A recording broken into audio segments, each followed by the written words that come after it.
The winter wind isn't just cold, it can also shatter a heart that's struggling to hold on. A young woman burst out of the diner door, her shoulders trembling in spasms. The Chicago air was only 39 degrees that day. The wind whipped against people's faces like needles. She hadn't brought a coat, hadn't grabbed a purse. Only the cheap plastic name tag was still pinned to her chest. Eleanor. No one called after her. No one asked where she was going. The entire diner seemed to have just discarded a used paper towel. Only one person was watching.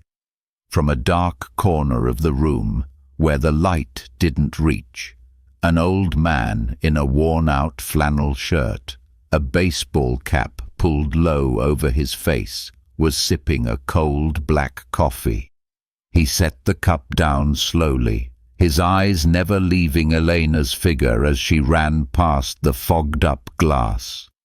And in that very moment, something within him awakened, an old feeling, a question that lodged itself in his heart. Why is no one doing anything? Why is silence so easy? The man's name was Raymond Ellis. He was not homeless, as some might mistakenly think. He was the founder and CEO of Sunfield Diners, a chain famous for its motto, where kindness is served with every meal. But as time passed, that motto had grown increasingly dim. 2 weeks ago, he received an anonymous email containing just a single line: "Come to the downtown branch. Your values are being trampled behind the kitchen door." No signature, no proof, but it was enough to keep Raymond from sleeping peacefully. He didn't inform anyone. No team, no security, no camera crew, just an old man with a baseball cap, a faded jacket, and a pair of grease-stained boots. He walked into his own diner under the guise of a maintenance man from headquarters, sent to check the kitchen's exhaust fan.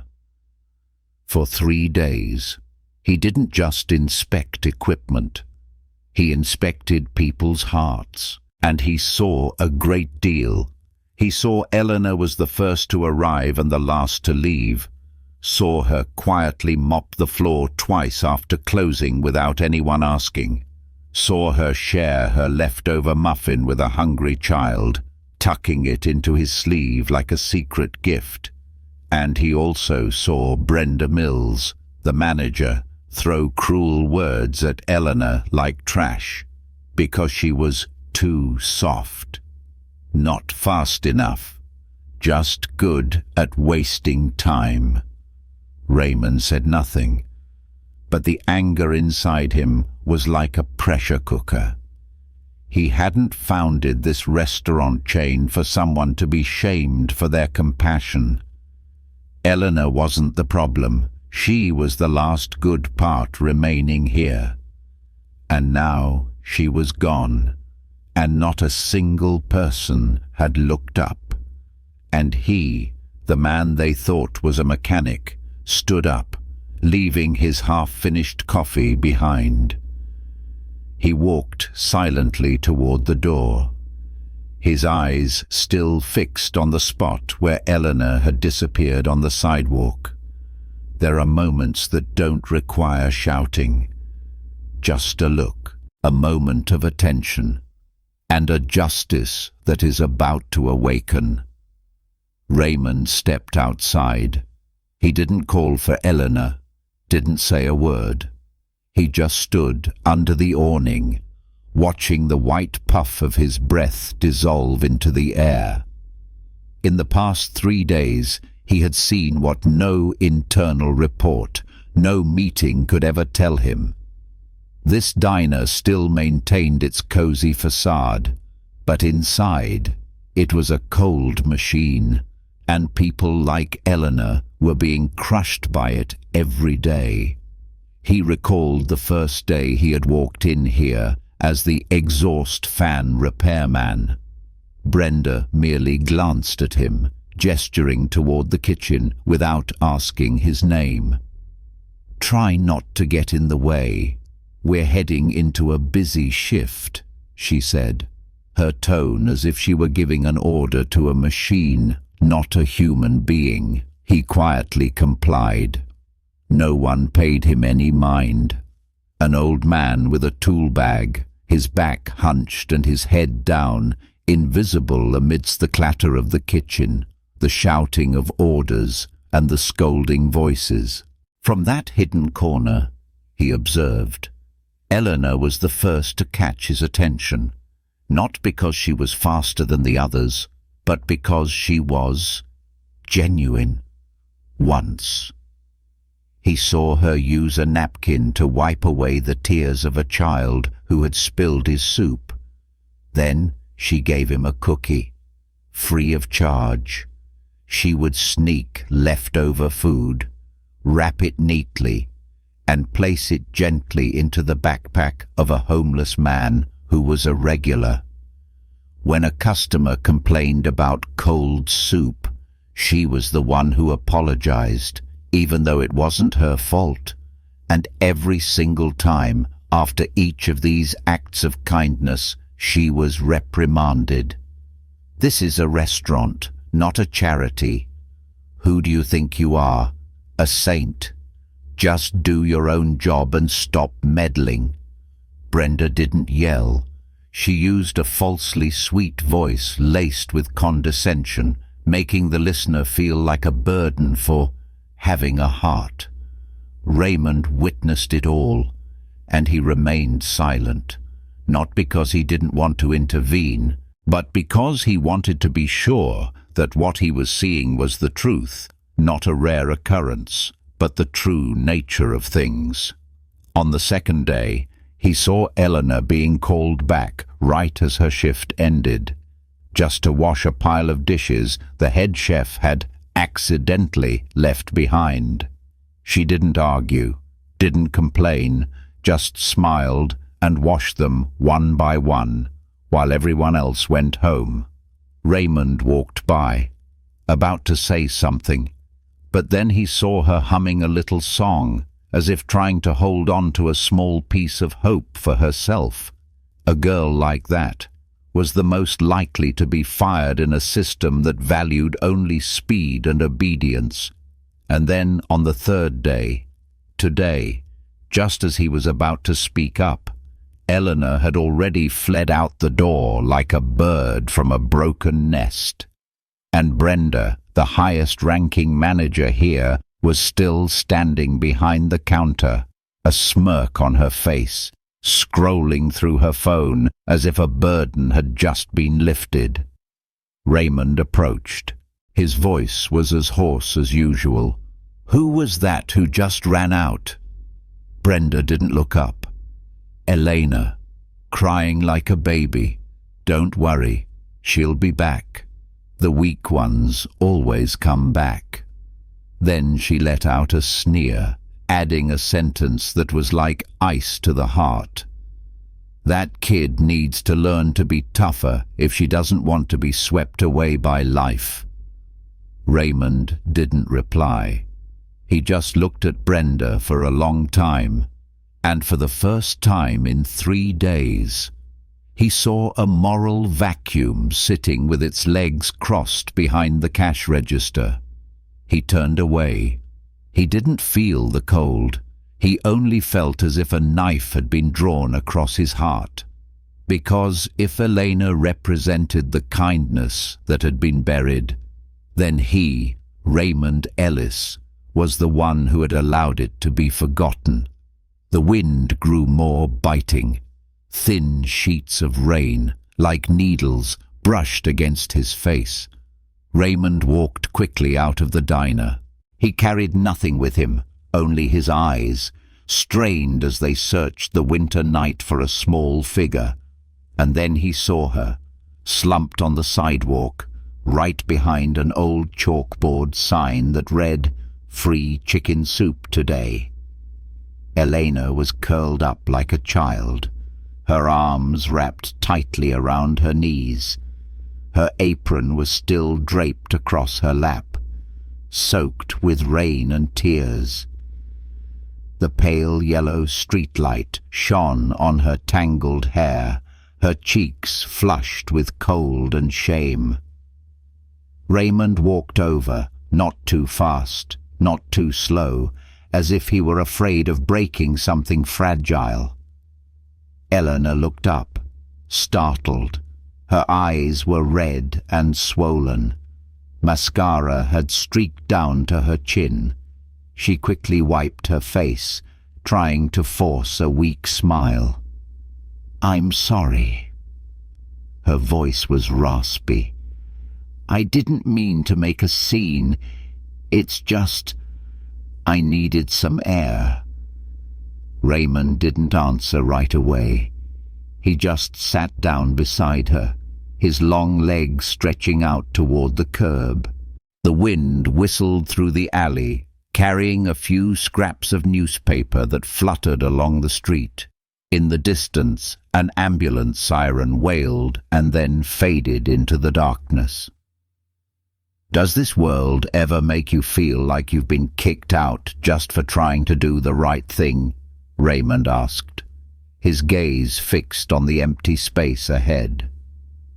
Eleanor let out a laugh, but it was a sad one that broke with a long sigh. "Every day, I'm not kidding, every single day." They sat like that for a long while.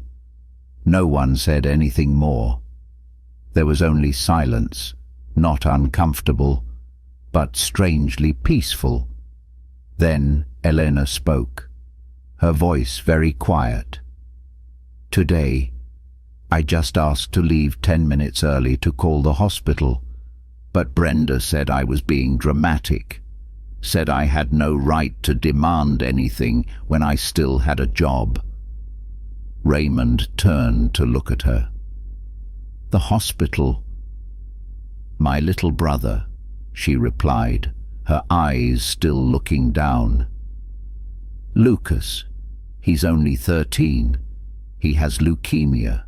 I'm the only one left in our family. Dad died in a car accident.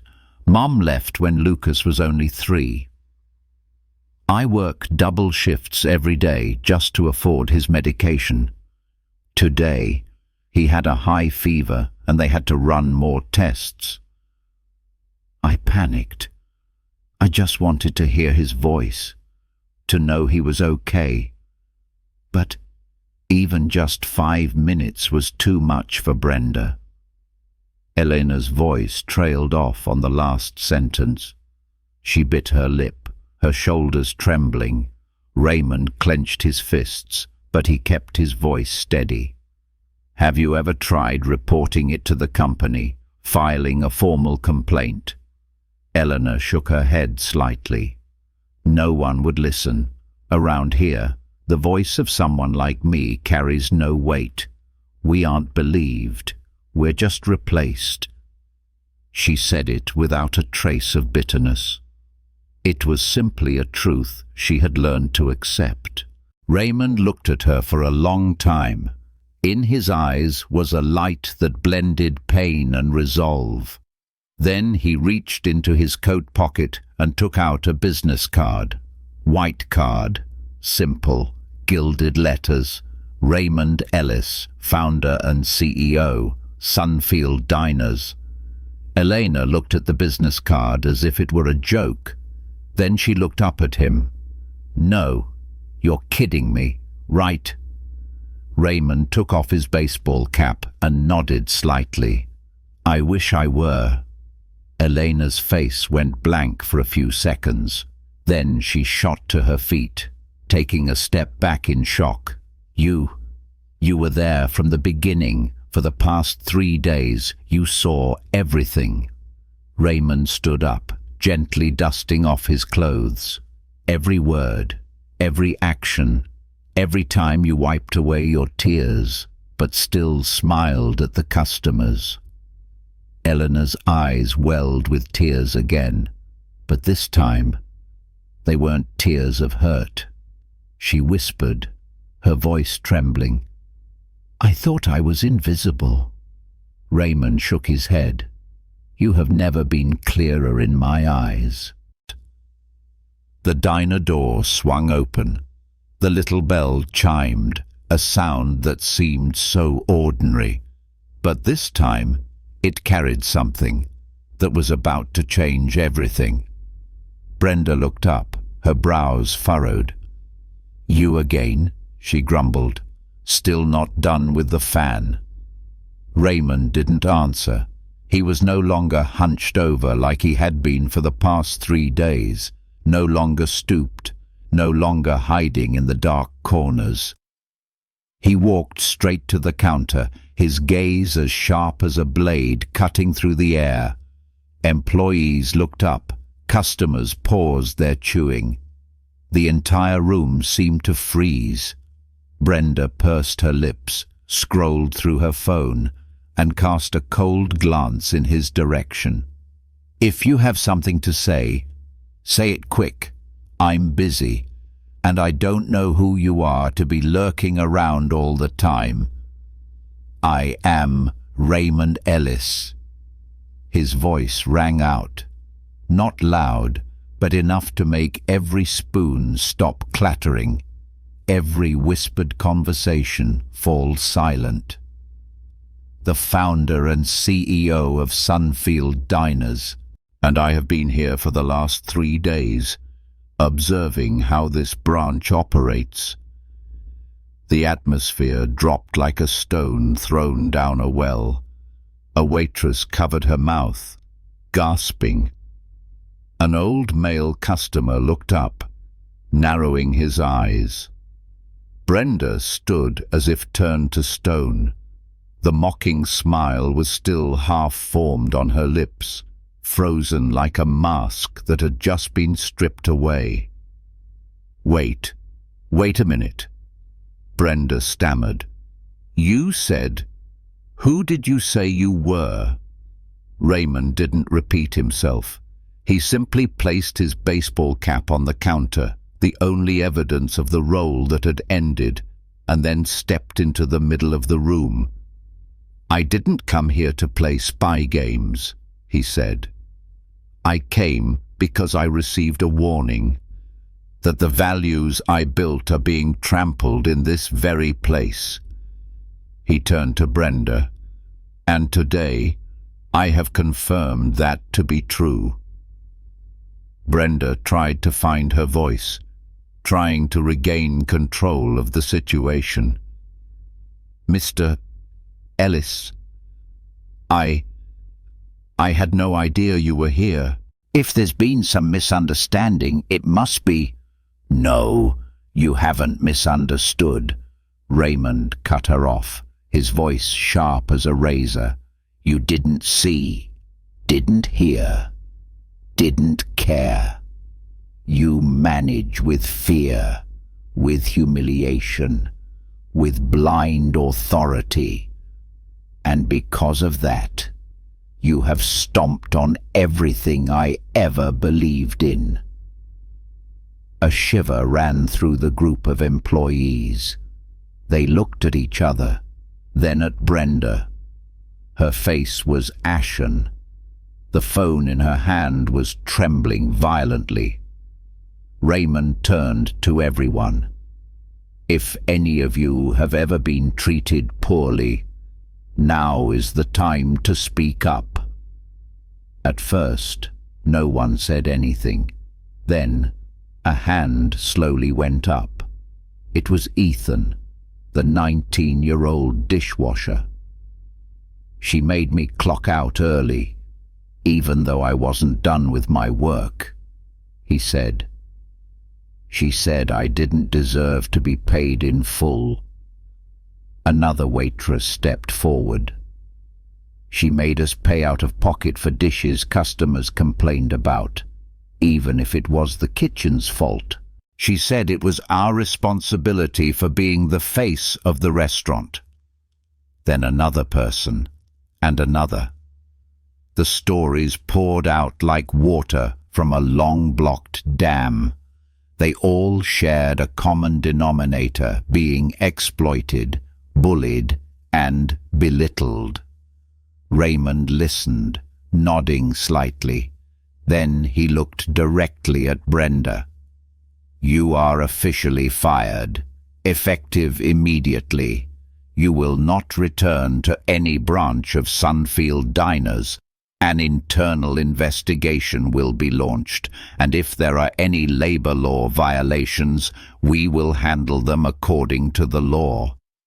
Brenda opened her mouth, as if to argue, but the words caught in her throat.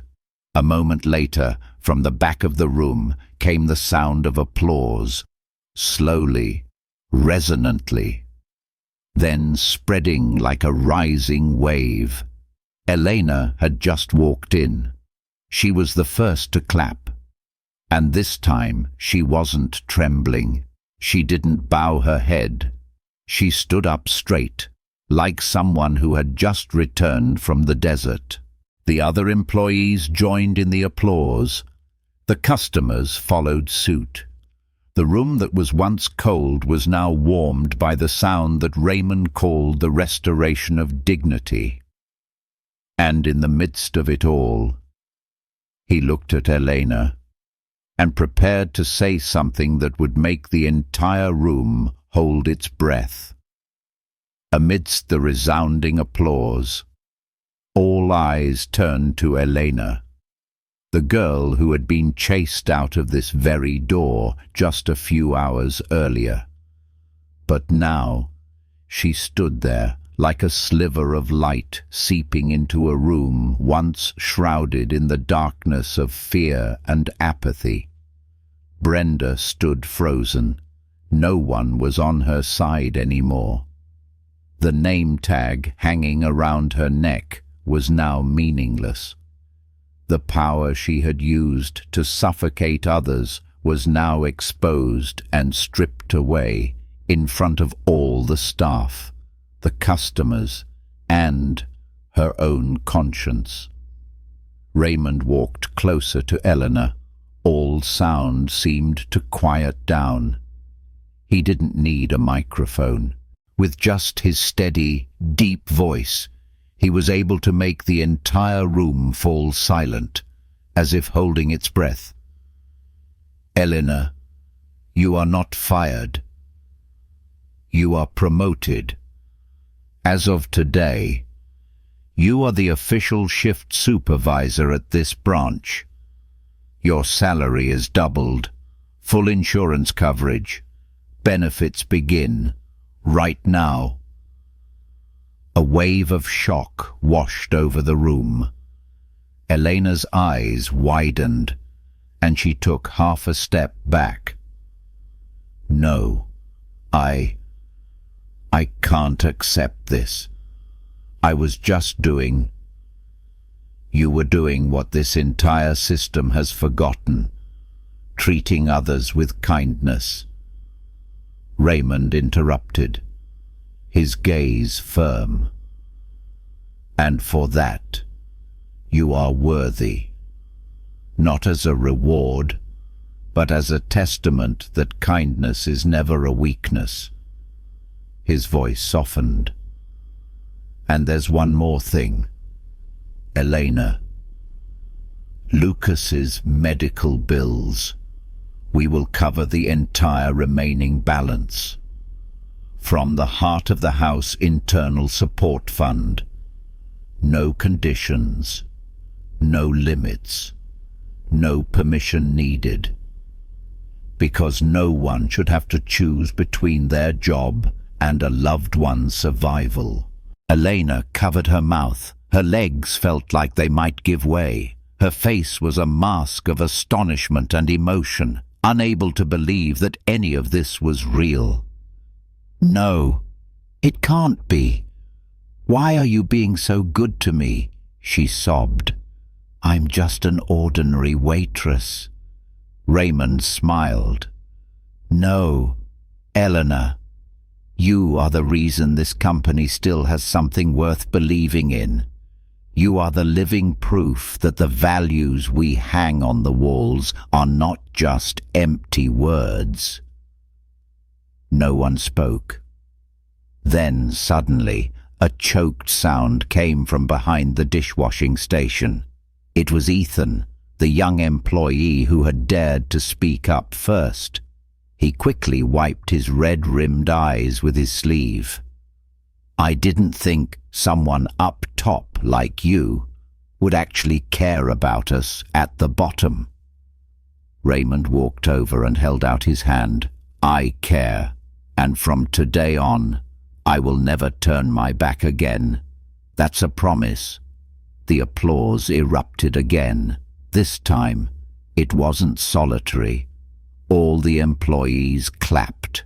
The customers stood up and clapped too. It was as if they were no longer just witnessing a decision, but witnessing a small, historic moment in this familiar room. Eleanor stood in the circle of people, but she was no longer just a waitress. She was the living embodiment of hope, seen, recognized, and valued for her true worth. Outside, the rain had stopped. A thin ray of sunlight pierced through the misty glass door.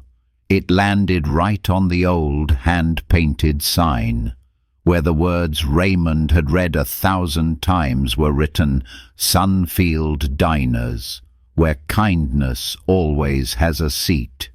Today, those words were finally true. After that day, the atmosphere at the downtown branch felt as if it had been cleansed. There were no more timid footsteps, no more sighs behind the kitchen wall. Instead, there was laughter that drifted into the morning shift, genuine greetings, and handshakes that were no longer hesitant. But Raymond knew changing one branch wasn't enough. If toxicity could spread, then compassion must also be transmitted. 3 days later, on a foggy morning, Raymond held a small meeting before opening hours at that very diner. All the employees were present, even those who had remained silent during the incident. Elena stood beside him, for the first time in her new role shift leader. Raymond stepped onto an old wooden stool, a little higher than the crowd. He didn't need a microphone, just his eyes. "I didn't come here just to fire one person. I came to listen and to learn again, to learn how to manage not with ledgers, but with a heart." He pulled out a small printed sheet of paper. It wasn't a press release, nor was it a lengthy policy. It was just a simple paragraph, but it brought tears to many eyes. Starting today, Sunfield Diners officially launches the Heart of the House program. Each branch will have its own fund, drawn from the marketing and decoration budget, dedicated to supporting employees in crisis. Sickness, housing, accidents, unexpected hardships. No cumbersome paperwork, no need for a deserving reason. You just need to be human. A round of applause broke out. One person nodded. Another looked down and smiled. Someone else wiped away tears. Raymond wasn't finished. In addition, also effective immediately, any employee working over 35 hours per week will receive full health insurance and paid sick leave. I don't want to hear another story about someone having to choose between their job and their health or the health of a loved one. This time, no one could hold back their emotions. Someone cheered. Someone else sat down, covering their face with their hands, because for people living on the edge of poverty, a policy statement isn't just words, it's a lifeline. It's life itself. Elena stood to one side, her hand clutching the piece of paper she had printed from the email confirming that Sunfield would cover Lucas's insurance.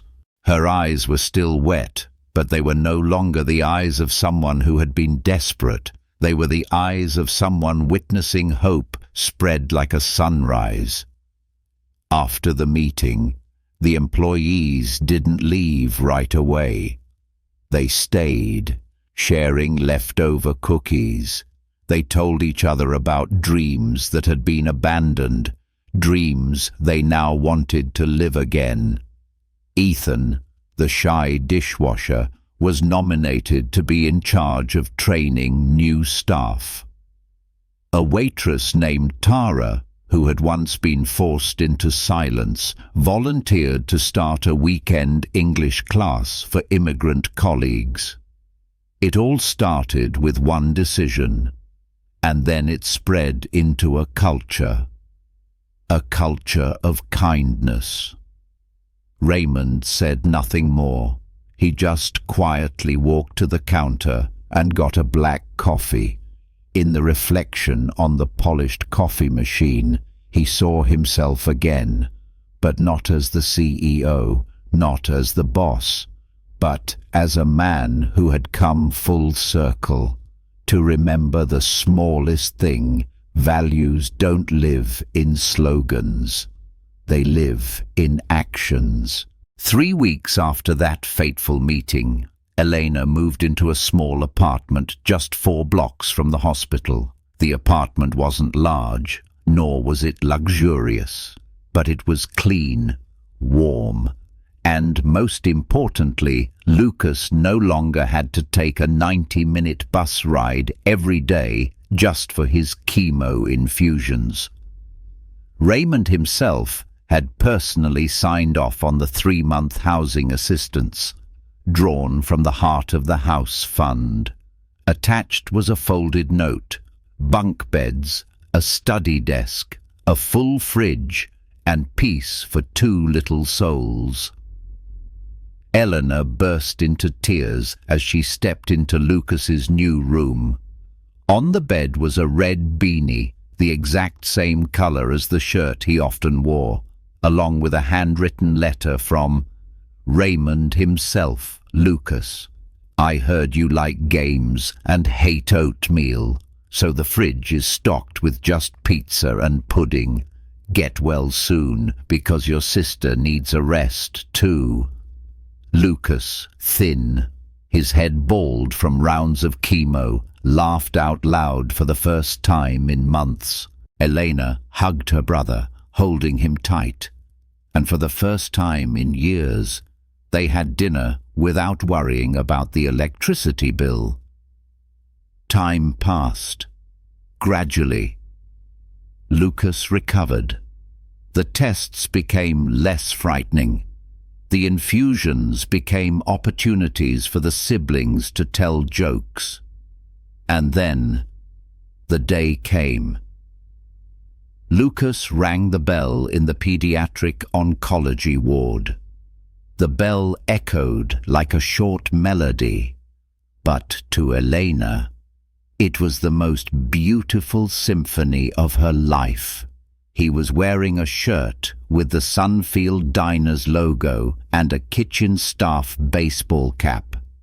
He held up a cardboard sign, written in red marker, I beat cancer, and I had pancakes after.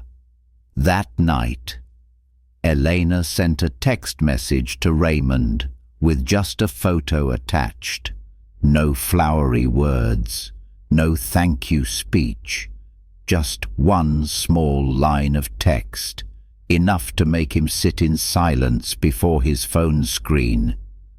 Thank you for giving him a chance to live, and for giving me a chance to start over.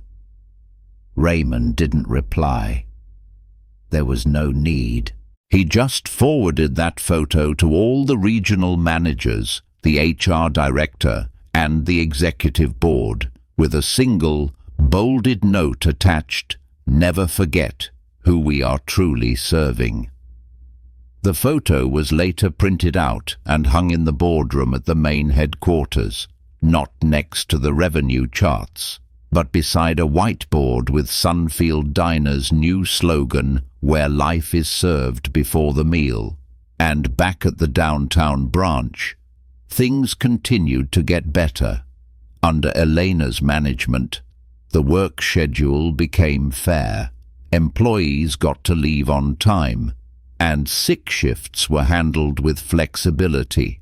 Once a week, after closing, the whole team would pack cookies, boxed meals, and drinks, and take them to the park for the homeless. One evening, while packing the last bag, Ethan, the dishwasher from before, said quietly to Elena, "You know, if you hadn't been the first to clap that day, we probably would have kept our heads down forever." Elena smiled, tucking an extra cookie into Ethan's bag. "No way. You were the first one to raise your hand at that meeting." Ethan blushed. "But you were the one who dared to come back to the diner, dared to stand in the middle, dared to stop apologizing." They looked at each other. No more words needed. In that moment, late at night, in the dishwashing area, amidst the smell of cookies and the cold March wind, they were no longer service staff. They were survivors. They were rebuilders. From a place once tainted with the smell of fear and coldness, the downtown branch of Sunfield Diners had become something entirely different. Not because the chairs were reupholstered or the tables were polished, but because the people inside it had changed, and changed for real. Under Eleanor's guidance, no longer the girl who cried on the porch, but the official shift manager, everything became clearer, lighter, and more human. The work schedule was posted a week in advance, allowing everyone to adjust. The tip jar was divided evenly at the end of the day, with no one left out. Regular customers were remembered by name. The homeless were greeted with a smile, not with a wary glance. And the most surprising part, the customers felt it too. An elderly woman named Agnes, over 80 years old, for the first time left a napkin on the table with a shaky handwriting, "I only came here for a sandwich, but I left feeling like I still mattered." Another day, a single father came in with his 6-year-old daughter. The little girl drew a picture of Elena pouring her water, with a caption in a tender blue ink scrawl. "The waitress made my mommy smile for the first time in 3 weeks." The drawing was posted on the employee notice board, next to a bolded sentence, "Every small act can save a bad day." The staff no longer just worked to finish their shifts. They began to belong here. Ethan, once the quiet young man, was now the kitchen team lead, training new hires with the very things he once feared. Tara, who had almost quit because of the oppression, now organized a mental health support group every Friday afternoon. No one was required to go, but everyone came, and no one forgot that the main credit belonged to Eleanor, not because she gave orders, but because she listened. She remembered the names of every employee's family members, knew who was raising young children, who had a mother being treated for diabetes, who was taking night classes at the university. And she was the one who proposed, "If we have leftover food each week, why don't we pack it up and share it with those who need it more?" Not just out of kindness, but out of respect. From then on, every Thursday, after closing, The kitchen didn't rest. The whole team gathered, making over 30 meals, boxing them up, and handwriting little notes like, "Stay warm. You deserve a good meal. Thank you for existing." No one was required to do it, but every week there were enough volunteers. Raymond heard about these things through internal reports, but he didn't rush back. He wanted everything to mature naturally. And then, one rainy Saturday evening, he came. No disguise, not wearing his CEO title, just a customer sitting at a corner table by the window where he had once watched Eleanor run out into the wind. Now, Eleanor was walking between the tables, a coffee pot in hand, smiling and talking with customers, her eyes constantly observing every little detail. She adjusted the shirt of a little girl who had just finished her math homework, nodded a greeting to an elderly regular, and didn't forget to chat with the new employee who was fumbling with the cash register. Raymond smiled. He didn't need any KPI charts, because the essence of a service place is this: customers are seen, and employees get to be themselves. When Elena spotted him, she exclaimed, "Oh my gosh, I didn't know you were coming today. Would you like anything?" Raymond gave a gentle smile. "Just a coffee and something sweet." A moment later, Eleanor returned with a small plate. On it was a sugar cookie, with a heart drawn in red icing. The same kind of cookie she used to secretly tuck into the coats of poor children. This time, it was served officially, by the very hands that once trembled with fear. Raymond looked at the cookie, then at her. "You know, this cookie, it might have started a revolution." Eleanor squinted, half joking, half emotional. "Actually, I thought it was the tip jar I cried into that caused the big commotion." They both laughed. A warm laugh. Not too loud, but enough to chase away all the rain and wind outside. Outside, the rain had stopped completely. A thin layer of mist coated the glass door, the streetlight reflecting in mottled patches inside, where two people sat across from each other, sharing a moment that seemed so small, but was in fact so very large. Raymond sipped his coffee. Eleanor sat silently across from him, the pot still in her hand, even though there were no more tables to refill. He set his cup down, looked out the window for a few seconds, then turned to her, his gaze gentle but serious. "Elena, have you ever thought about opening a diner of your own?" She let out a laugh, a bit flustered. "What you mean, me?" As the owner, Raymond nodded slightly. "I'm not kidding. I'm opening a new flagship branch in Nashville. I don't want someone with an MBA. I want someone with a heart. Someone who knows that tears aren't a weakness, but proof that you can still feel. And I think you're that person." Eleanor's eyes widened. "Are you serious?" "Very serious."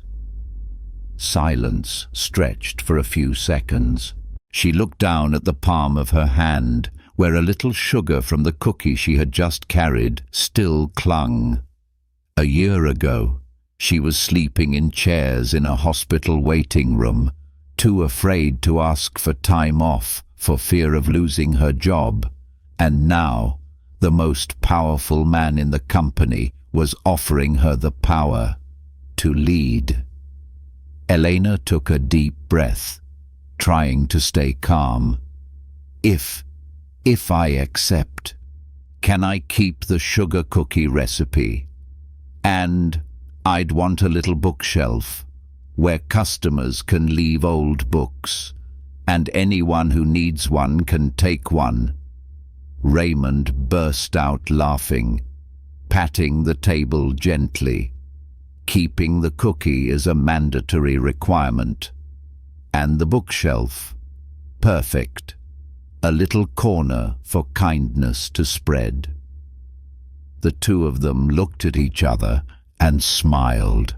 There was no contract, no paperwork, just a promise between people who were once at opposite ends of the world, but now stood together under one roof, the roof of empathy. As Elena stood up to pour more coffee, Raymond quietly watched her silhouette in the yellow light. She no longer walked carefully, as if afraid of being reprimanded. She walked like someone with roots, with a right to be present, with a reason to keep going. At the far corner of the wall, where a sign once read, "No service after hours," there was now a wood-framed picture. In the photo was Elena, wearing the apron from her first day back at work, standing next to Raymond in his simple clothes. They were both laughing heartily. The photo had no slogan, just a single line written in red marker. "The waitress who ran out crying in the rain is the one who taught us how to care." Elena returned to the table and placed a fresh cup of coffee in front of Raymond.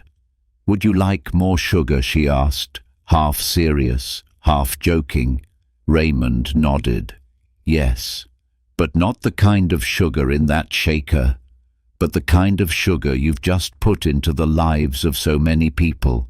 They both laughed, and this time no one needed to hide their emotions. Time went on. There were no flashy announcements, no grand opening banners, but on a warm autumn morning, the Sunfield flagship diner, Nashville, officially opened its doors. The sign out front didn't list the CEO's name. Instead, it read, "Managing Operator Elena Foster. Who knows that a single cookie can change a life?" Here, all new employees were told the story of the tip jar with tears, as an initiation rite. They didn't have to memorize service regulations. They only had to remember one thing: look at the customers with eyes that know how to listen. And just as Raymond had said, kindness, when it becomes a culture, creates miracles. A year later, the photo of Elena and Raymond from the old branch became an icon. It was duplicated, framed, and sent to over 200 Sunfield branches across the United States. They were all hung in the same spot next to the time clock, not for decoration, but as a reminder, value doesn't live in a paycheck, but in how you make others feel valued. As for Elena, she lived as simply as before. She still poured coffee every morning, still gave cookies to children who did well in school, still washed her hands with warm water before starting her shift. But now, she didn't need to ask permission to take time off, because she was the one signing the leave forms for other employees when they needed it. Lucas, now 14, was healthy, active, and loved riding his bike around the neighborhood. Every afternoon after school, he would stop by his sister's diner, help with the dishes, and sometimes mischievously write notes saying, "Sharing corner. Are you okay today?" and stick them on each table. Customers didn't just come for the food. They came for the feeling of being welcomed, of being called by name, of being asked, "How are you really doing today?" Not to sell something, but because they genuinely wanted to know. One evening, Raymond received a text message. "We just threw a birthday party for our diner's first homeless customer." He said, "I used to think I just existed, but now I feel like I'm present. I never thought things would go this far. Thank you for believing in me." Raymond didn't reply right away. He opened the photo gallery on his phone. He chose one Eleanor, wearing an apron, her hair in a high bun, sitting and pouring tea for an elderly woman, with the words hanging on the wall behind them. "Here, no one is invisible." He forwarded that photo to the executive board, without adding a single word. Because sometimes silence is the loudest applause. If you've ever felt small, ever been overlooked, ever believed that kindness was a weakness, then remember Eleanor, the one who ran out of a diner in the rain, but came back to build a place that made the whole world learn how to care again. And if you've ever wondered, can one small act really change anything? The answer is yes. It just takes someone brave enough to start, even if it's with a single sugar cookie.